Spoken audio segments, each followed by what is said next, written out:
दिखेगा।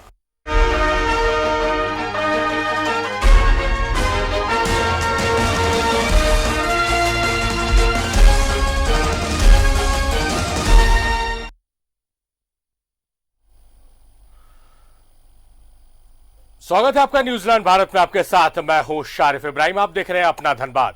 बात धनबाद की खबरों की करेंगे, मगर इस वक्त बात करेंगे एक बड़ी खबर की जो रांची से आई है, जहां सीएम के काफिले के आरोपी गाड़ी पर हमला का मामला है। पुलिस ने इस मामले में की कार्रवाई। 24 घंटे में 30 से अधिक लोगों को पकड़ा गया है। सीसीटीवी कैमरे और फोटो से पकड़े गए हैं तमाम लोग। आरोपियों का हो रहा है मिलान। वीडियो फुटेज के मिलान करने के बाद आरोपियों को भेजा जाएगा जेल। नामजद आरोपियों की गिरफ्तारी के लिए पुलिस लगातार छापेमारी कर रही है। घटना के बाद से कई लोग फरार हैं। लोगों को हिरासत में लेकर की जा रही है पूछताछ।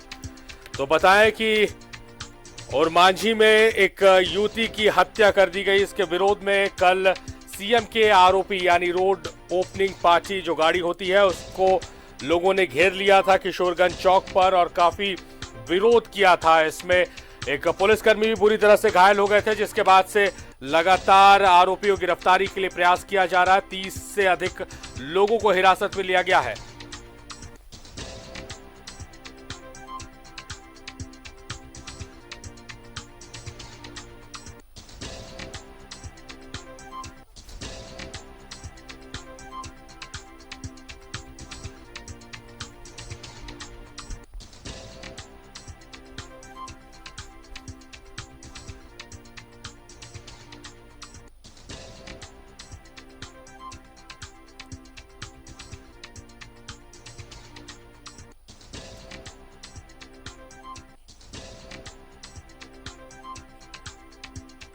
इमरान हमारे सहयोगी हमारे साथ फोन लाइन पर मौजूद है। इमरान, जिस तरह से कल सीएम के आरोपी पर हमला हुआ था, काफिले के आरोपी पर हमला हुआ था और उसके बाद से लगातार पुलिस कार्रवाई कर रही है, कई लोगों को गिरफ्तार किया गया है।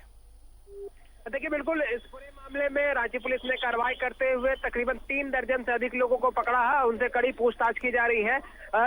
जो जानकारी मिल पाई है कि अब तक इस पूरे मामले में वैसे लोगों को चिन्हित किया जा रहा है जो वीडियो फुटेज या फोटोग्राफ में जो है रांची पुलिस को जो मिले हैं तस्वीरें, उन तस्वीर के आधार पर इन तमाम लोगों को पकड़ा गया है। अब पूछताछ के क्रम में तमाम लोगों से जो है वो बुधवार को जेल भेजे जाएंगे। तो कहने गई इस पूरे मामले में अब तक जो है 60 से अधिक नामजद जो है FIR दर्ज किए गए हैं। तो वहीं अब तक 30 से अधिक लोगों को जो है वो गिरफ्तार की जा चुकी है। हालांकि अभी इस पूरे मामले पर गिरफ्तारी की जो प्रक्रिया है वो चल रही है। अगर जिस इमरान आप इस कार्रवाई के बारे में जानकारी दे रहे हैं और अभी शायद संभवतः मुख्यमंत्री का काफिला फिर से गुजरेगा।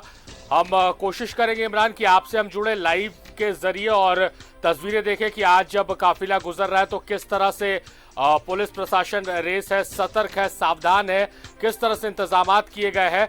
उन तमाम तस्वीरों को हम देखेंगे इमरान लाइव। उम्मीद करेंगे कि आपकी तरफ से हमें लाइव फीड मिले और अपने दर्शकों को दिखाएं कि कल की जो चूक या गलती थी उसको आज किस तरह से सुधारा जा रहा है, किस तरह से सुरक्षा सड़कों पर देखने को मिल रही है।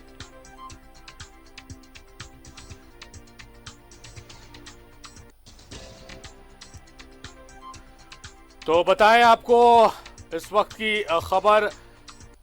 गौरमांझी में एक लड़की की हत्या कर दी गई। पुलिस इस मामले में जांच कर रही है। हालांकि अभी तक जब आपको ये खबर दिखाई जा रही तब तक पुलिस के हाथ खाली हैं। पुलिस को कोई भी सुराग नहीं मिला है, ना ही लड़की की शिनाख्त हो पाई है। बड़ी ही बेरहमी से उसका कत्ल किया गया। इसके विरोध में कल कानून को हाथ में लेते हुए आक्रोशित लोगों ने किशोरगंज चौक पर सीएम के काफिले के जो सबसे आगे गाड़ी चलती है, आरोपी कहते हैं उसे, रोड ओपनिंग पार्टी कहा जाता है, जो सीएम के काफिले के आगे चलती है और ये सायरन के जरिए ये बताया जाता है कि अब मुख्यमंत्री या वीआईपी की मूवमेंट होने वाली है। उस गाड़ी को लोगों ने रोक लिया और उस पर हमला कर दिया। इस हमले में एक पुलिस के अधिकारी भी बुरी तरह से घायल हो गए। इसके बाद पुलिस लगातार कार्रवाई कर रही है। उन तमाम लोगों को वीडियो फुटेज और फोटो के आधार पर चिन्हित किया गया है। उनको तलाश की जा रही है उनकी, और उनके परिजनों को उठाकर पुलिस थाने ले आई है और दबाव बनाया जा रहा है कि जल्द से जल्द वो सरेंडर करे, पुलिस की गिरफ्त में आए। इसी क्रम में कई लोगों को हिरासत में लिया गया है, पूछताछ की जा रही है। फोटो से मिलान, वीडियो फुटेज से मिलान किया जा रहा है, सीसीटीवी कैमरे लगे हुए हैं उससे मिलान किया जा रहा है। अगर उनकी तस्वीरें उस विरोध में आ रही है तो जेल भेजा जाएगा। किसी को भी इजाजत नहीं है कानून के साथ खेलने की। लोकतंत्र हमें विरोध करने का इजाजत देता है, कानून के साथ खेलने का इजाजत नहीं देता है लोकतंत्र। अगर उस घटना को लेकर विरोध था तो लाजमी है आप लोकतांत्रिक तरीके से अपने विरोध को दर्ज कर सकते थे, ना कि आप कानून को हाथ मिले, वो भी मुख्यमंत्री के काफिले के आरोपी पर हमला। ये कानून को तोड़ने जैसी बात है और इसको लेकर तल्ख तेवर में दिखे हैं डीजीपी। उन्होंने साफ तौर पर कहा कि ऐसे लोग नहीं बख्शे जाएंगे और यही वजह कि रांची पुलिस लगातार गिरफ्तारियां कर रही है।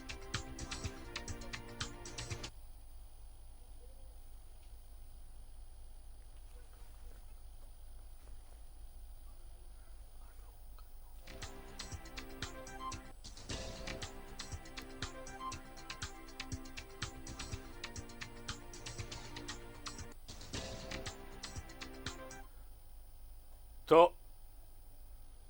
ये तस्वीरें आपको हम दिखा रहे हैं, लाइव तस्वीरें, ये अभी की तस्वीरें हैं जब सीएम का काफिला गुजरेगा। एसपी सिटी की गाड़ी आप टेलीविजन स्क्रीन पर देख रहे हैं। सिटी एसपी खुद मौजूद हैं और ये वही जगह है जहां पर कल हमला हुआ था। यहां से मुख्यमंत्री का काफिला अब गुजरेगा। सुरक्षा के व्यापक इंतजाम किए गए हैं, बदलाव भी किया गया है सुरक्षा में। मुख्यमंत्री के डीएसपी ट्रैफिक लीड करेंगे, जो काफिला है उसे लीड करेंगे। इमरान हमारे सहयोगी लाइव तस्वीरें हम तक पहुंचा रहे हैं। सिटी एसपी सौरभ दिशा निर्देश दे रहे हैं। जी इमरान, हम तस्वीरें आपके मार्फत देख रहे हैं। इमरान, अगर हमें सुन पा रहे हैं आप तो आपके मार्फत तस्वीर देख रहे हैं। आपसे कुछ ही देर में काफिला गुजरेगा मुख्यमंत्री का।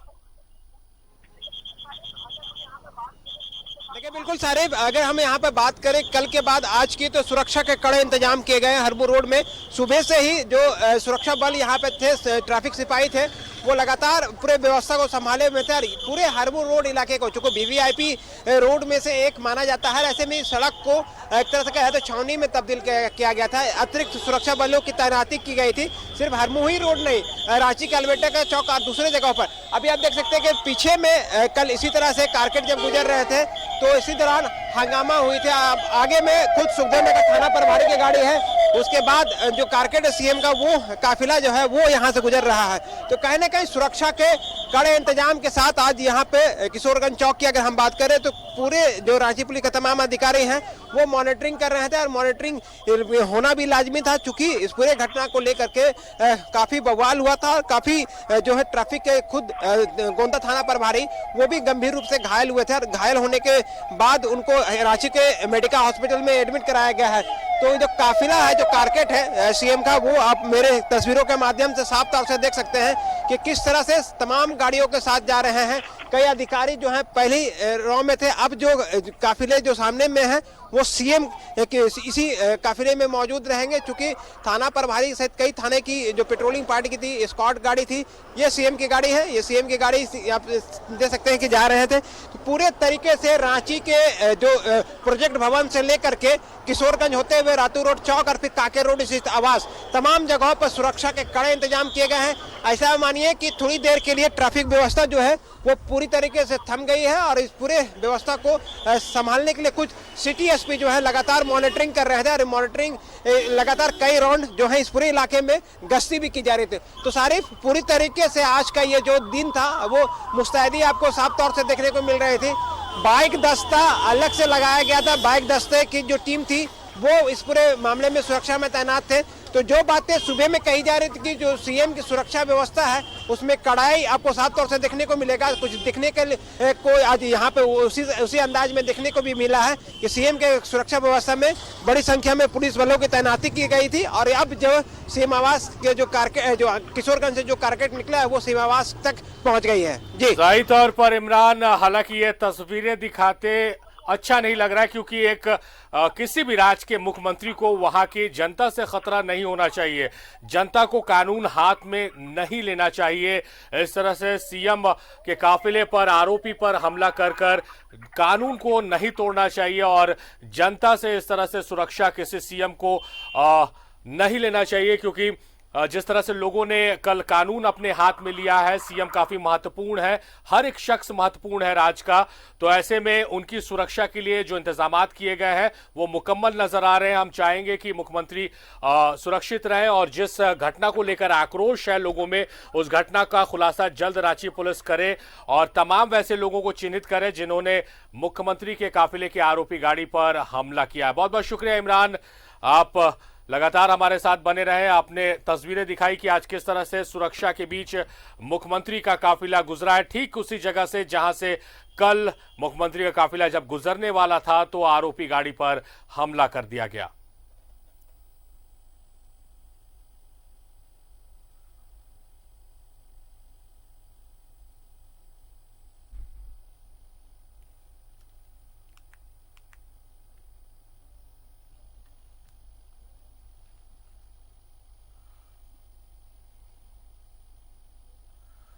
तो रांची की खबर अभी आपको हम दिखा रहे थे। अब बढ़ेंगे धनबाद की खबरों की ओर।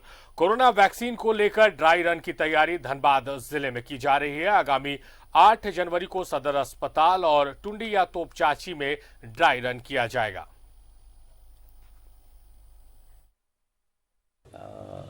जो वैक्सीन, कोई भी वैक्सीन के लिए ज़रूरत है, जैसे हमारे यहाँ पोलियो वैक्सीन आ रहा, उसके लिए भी कोल्ड चेन हम लोग ये करते हैं, रूम तैयार रखे हैं। जो कोविड वैक्सीन का जो है उसके लिए भी हम लोग कोल्ड चेन का जो श्रृंखला है, हमारे जैसे स्टेट से यहाँ पर आता है, वहाँ से हम लोग डिस्ट्रिक्ट हॉस्पिटल में जो हमारे कोल्ड चेन रूम है वहाँ से सदर ब्लॉक में भेजते हैं। प्लस इसको हम लोग हर सीएससी में हम लोग कोल्ड स्टोरेज हम लोग मेंटेन करके रखे हैं। तो इस तरह हम लोग इसको तैयारी कर चुके हैं। कोविड वैक्सीनेशन के लिए उस ड्राई रन की प्रिपेयर्डनेस की समीक्षा बैठक रखी गई है। ट्रेनिंग कम ओरिएंटेशन रखा गया है, जिसमें कि हमारे सदर हॉस्पिटल के कर्मी, टुंडी और तुपचाची के कर्मी आए हुए हैं। WHO की टीम है और हमारे सदर धनबाद की टीम है। सबों को ट्रेनिंग दिया जा रहा है। सरकार की ओर से एक निर्देश प्राप्त हुआ है कि 2 वेन्यू पे किया जाएगा। एक वेन्यू होगा हमारा सदर हॉस्पिटल और दूसरा वेन्यू हम लोग आज डिसाइड करेंगे कि या तो टुंडी होगा या फिर तुपचाची होगा। इस ड्राई रन में मॉक ड्रिल किए जाएंगे। जो सरकार के द्वारा प्रोटोकॉल्स निर्धारित हैं, उस प्रोटोकॉल्स के आधार पे कैसे वैक्सीन दिए जाने हैं लाभुकों को, लोगों को, उसके बारे में डिटेल ट्रेनिंग है।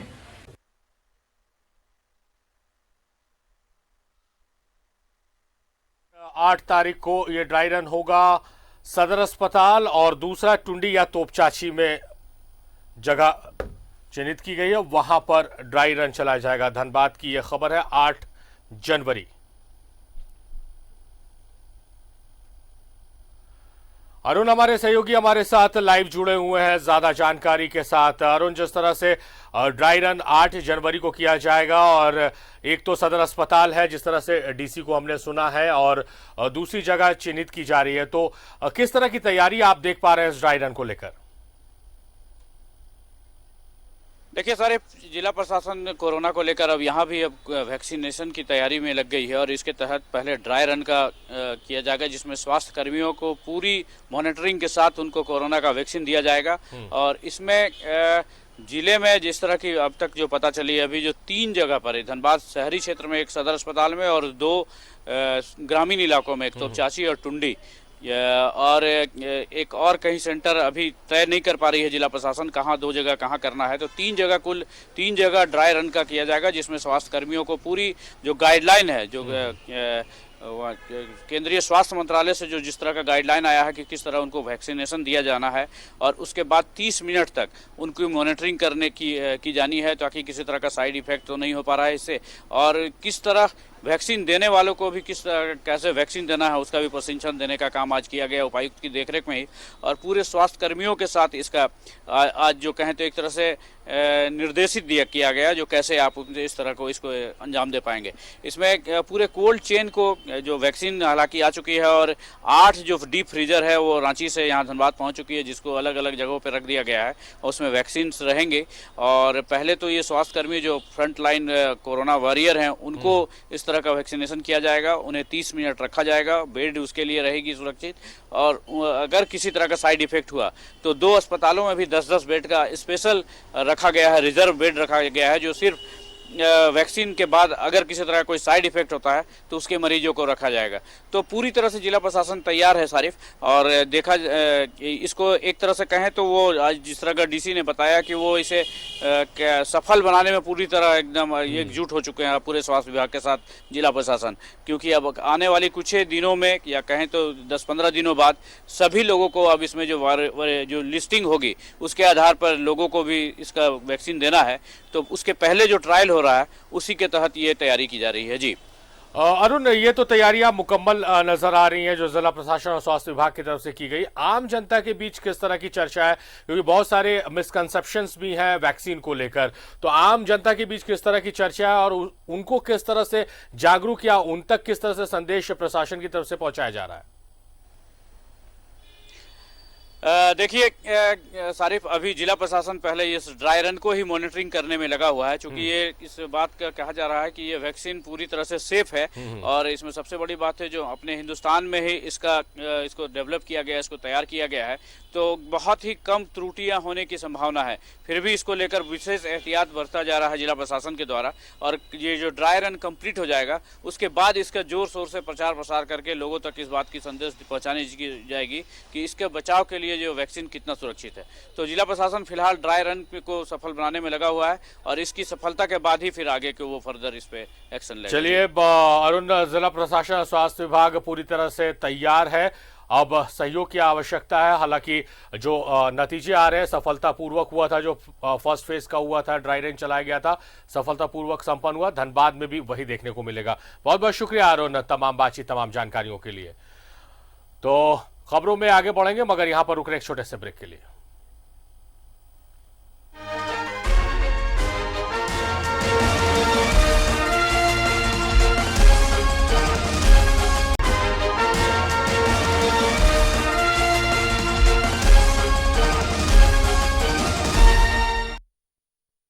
स्वागत है आप सभी का। ब्रेक के बाद वासेपुर में पिछले 1 साल से पुनर्निर्माण कार्य बंद होने के खिलाफ बीजेपी विधायक राज सिन्हा ने 15 जनवरी से निर्माण स्थल पर धरना देने का ऐलान कर दिया है। इस संबंध में वे उपायुक्त को भी अल्टीमेटम दे चुके हैं। उनका कहना है कि पिछले दिनों बिजली, पीएचईडी और पथ निर्माण विभाग के अधिकारियों ने निर्माण कार्य का निरीक्षण किया था। साथ ही कहा था कि 5 दिनों के अंदर पोल शिफ्टिंग व पाइपलाइन बिछाने का कार्य शुरू कर दिया जाएगा। आज 5 दिन से ज्यादा समय बीत चुके हैं, मगर शिफ्टिंग का कार्य शुरू नहीं हुआ है।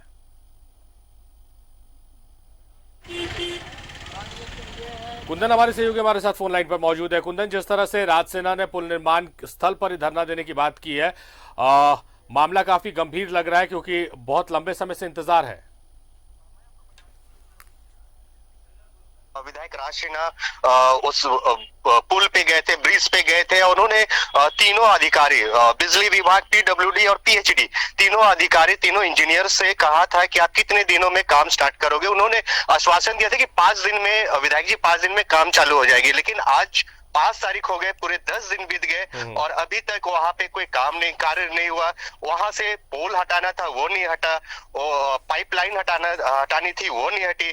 तो इसके बाद जो है आज विधायक राज सिन्हा उपायुक्त उमाशंकर सिंह से मिले और उन्होंने अल्टीमेटम दिया है कि अगर 10 दिन के अंदर यानी 15 तारीख तक अगर ये कार्य पूरी नहीं की और वहां से तीनों अधिकारी वहां पहुंचकर वहां पुल निर्माण स्टार्ट नहीं हुआ तो 15 तारीख को वो अनिश्चितकालीन धरना पे बैठ जाएंगे। जी, जाहिर तौर पर धरने की चेतावनी दी। अब देखना है कि इस पुल निर्माण का कार्य कैसे और कब तक शुरू होता है। बहुत शुक्रिया कुंदन आपका तमाम जानकारियों के लिए।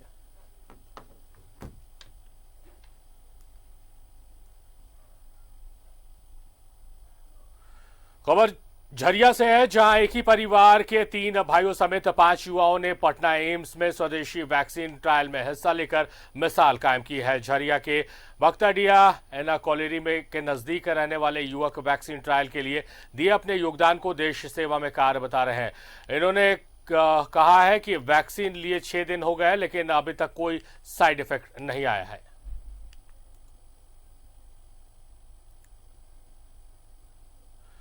गरीब राहगीरों को न्यूनतम दर पर पीने का शुद्ध पानी पिलाने कि धनबाद नगर निगम की महत्वाकांक्षी योजना बेमानी हो गई। गौरतलब है कि वाटर एटीएम सेंटर निगम ने शहर के कई स्थानों पर पानी का एटीएम लगवाया था ताकि किसी को भी शहर में पीने के पानी के लिए इधर उधर भटकना नहीं पड़े।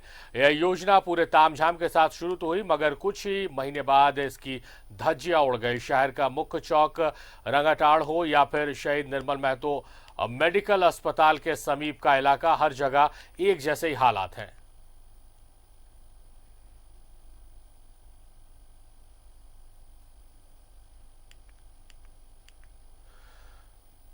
उधर धनबाद में श्री श्री भगवती जागरण कमेटी ने सर्वधर्म सामूहिक विवाह के आयोजन की घोषणा की। कमेटी के पदाधिकारी ने बताया कि 21 फरवरी को 5 जोड़ों की शादी संपन्न कराई जाएगी।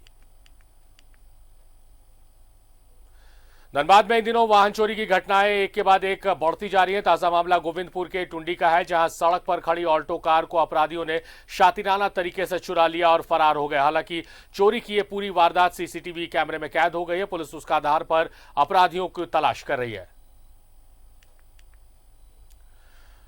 बागमारा थाना प्रभारी सूबेदार कुमार यादव और पुलिसकर्मियों पर एक महिला ने अभद्र व्यवहार करने और गाली गलौज करने का आरोप लगाया। महिला का कहना है कि बागमारा थाना प्रभारी और पुलिस उनके घर पहुंची और घर में जबरन घुसकर पति के बारे में पूछताछ करने लगी। जब उसने बताया कि उसके पति घर पर नहीं है तो पुलिस ने उसके साथ अभद्र व्यवहार किया और गाली गलौज भी की। इस मामले में डीएसपी ने जांच की बात कही है। बागमारा के बोनीडी में संचालित एएमपीएल आउटसोर्सिंग माइंस के खिलाफ असंगठित आउटसोर्सिंग मजदूर के बैनर तले चल रहा धरना 7वें दिन समाप्त हो गया। बागमारा विधायक डुल्लू महतो भी यहां पहुंचे। अब बुधवार से चक्का जाम किया जाएगा।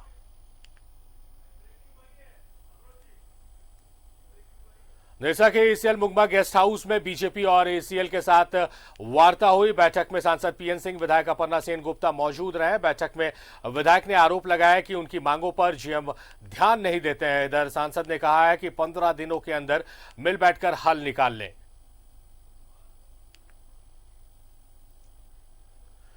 झरिया के गौशाला ओपी क्षेत्र में एफसीआई गोदाम का निरीक्षण करने धनबाद के एसडीएम चंदन कुमार पहुंचे। एसडीएम ने कहा कि हमें सूचना मिली थी कि एफसीआई गोदाम का चावल बंगाल में खपाया जाता है। इसके साथ ही यहां पिछले 1 साल से स्टॉक रजिस्टर मेंटेन नहीं किया जा रहा है। जब गोदाम संचालक से पूछताछ की गई तो 632 बोरा कम पाया गया।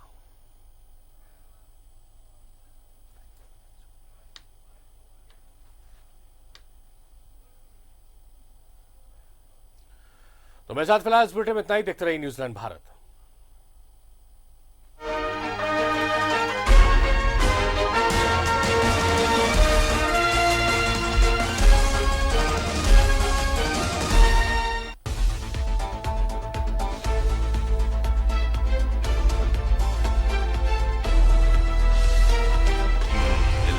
सच है तो दिखेगा।